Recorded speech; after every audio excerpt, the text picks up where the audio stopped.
Hello, friends. Welcome back to the channel. I hope you are having a wonderful day. Today, we are going to be talking about 3 things for you to consider before niching down. 1, 2, 3, 4.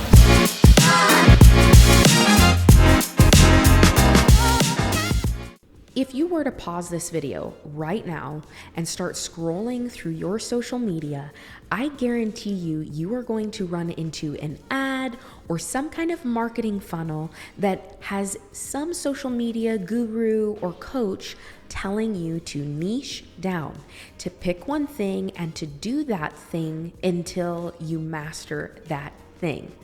Now, I don't want to completely diss niching down because certainly there are plenty of companies, both large and small, who have been incredibly successful because they've chosen one thing and they've done that one thing excellently.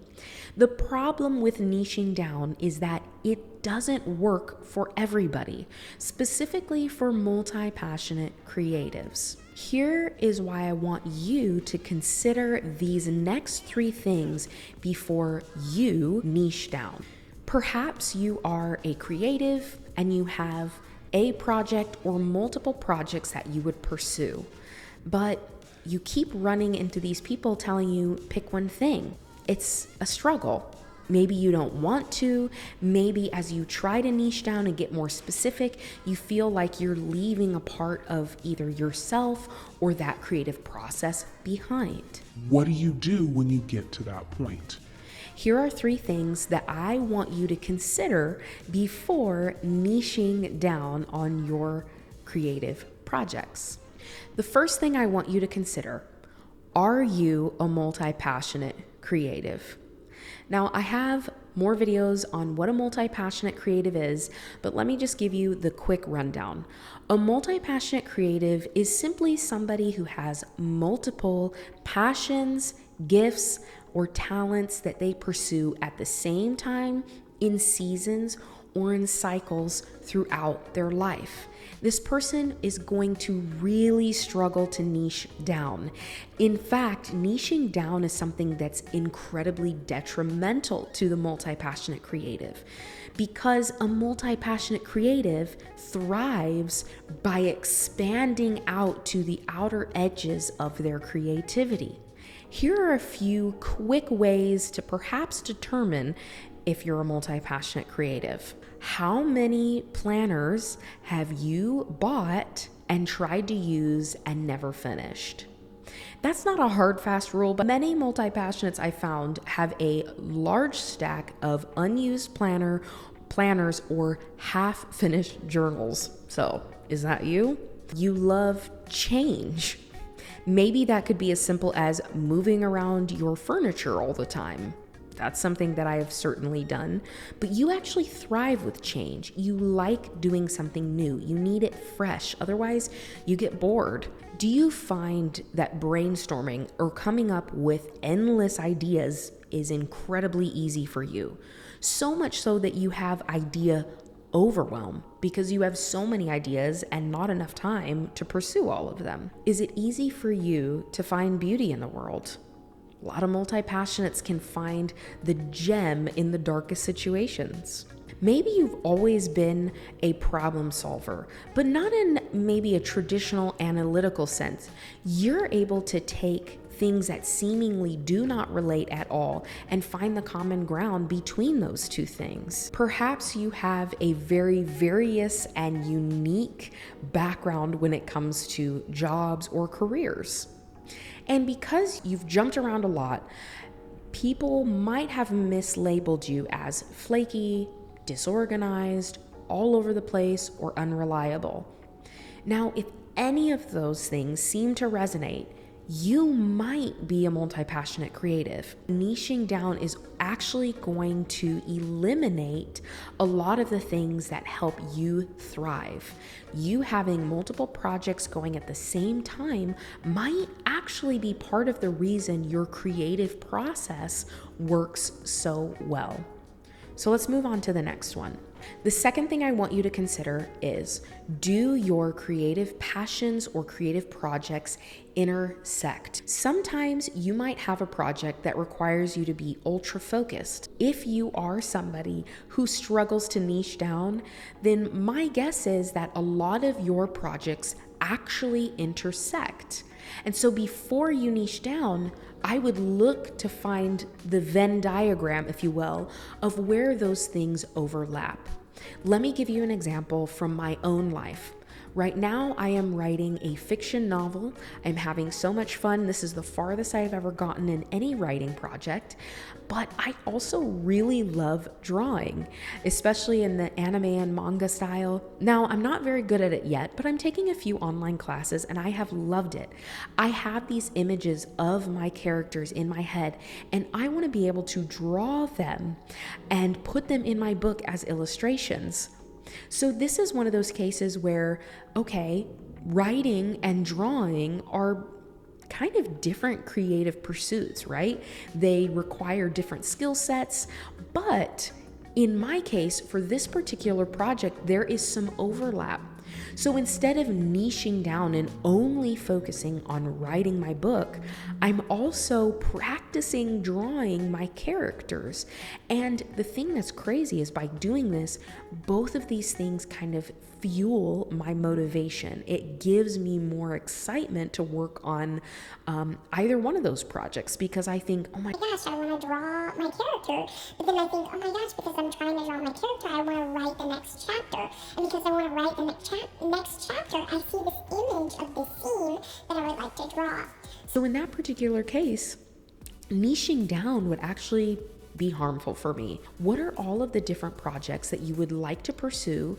And before you niche down, I want you to think, are there ways in which these things intersect?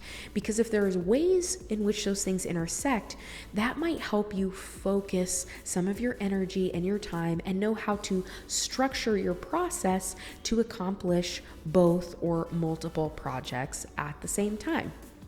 So let's move into the third thing to consider. I want you to consider your current capacity. My favorite video game is Skyrim, and one of my favorite examples and illustrations is the idea of carrying capacity. You have a weight limit. Each item has a weight assigned to it, and if you have too much, you're gonna get this wonderful little notification that says you are carrying too much to be able to run.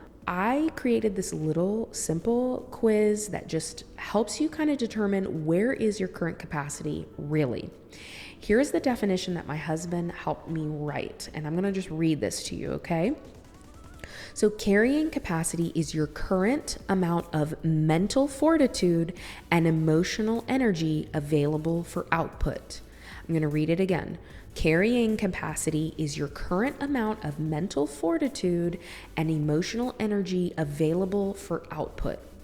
So before you niche down, I think it's really, really important that you determine what your current carrying capacity is. If you are at a place that you have a higher level of capacity, then niching down isn't necessarily something that you have to do. If you are at a lower carrying capacity, niching down might be something you should consider. I have had a really, really rough 8 to 9 last year. The last 6 months, something has shifted in my life. I am in a new season of much better mental health, a lot of peace, a lot of capacity in my life. I'm calling it shotgunning it.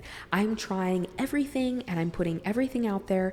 And even though there's this larger umbrella sharing my life as a multi-passionate creative and hopefully helping others learn how to do that and do that well in their own lives, I'm doing a little bit of everything. So before you niche down, I want you to really seriously consider, where is your current capacity? And down in the description, I will actually give you the link to my Calculate Your Current Capacity. It's just a quick little test for you to walk through to consider, am I really operating at a lower capacity or a higher capacity? or kind of in the middle. Doesn't matter where you're at. It doesn't mean that there's anything bad if you are at a low capacity, or if you're more amazing if you're at a high capacity. It's simply something that you need to take into account based on how much you have to give to your creative projects. I hope this was helpful for you, and I hope that before you niche down that you consider these 3 things. If you're feeling really, really discouraged by continuing to hear this message of only pick one thing, you have to niche down, you need to get your elevator speech right, all those different things, and you feel like, I don't think I'm supposed to niche down, welcome to the club. Let me tell you that even though I'm not one of those hardcore influencers that has hundreds of thousands of followers, I can tell you that I am at a place of so much peace and joy because I don't niche down. Because for me, trying to pick one thing is kind of like chopping off one of my arms. It doesn't work for me. It feels like I'm leaving a big part of myself behind. And my creative projects are much more vibrant because I've told myself I'm okay with going a little slower, and I'm okay with things kind of being messy for a little while I figure out how this all connects. I am not a monolith of a person. I am a complex human. Humans are complex. So for me to try to pick one thing feels very much damaging to my creative process. So if that's you, feel encouraged. I'm thriving. I'm out here doing all the things as a multi-passionate creative and doing quite well. There will always be a time in your creative journey that you might need to niche down, and you might need to set some projects aside for a time in order to focus on maybe 1 or maybe 2 projects. You don't need to look at your creative process on the whole as picking one thing and doing that thing forever until you are the most excellent master at that thing. If that ain't for you, it ain't for you, and that's totally fine. Well, friend, I hope this was helpful. I'd love to know your thoughts in the comments. Otherwise, I will see you soon.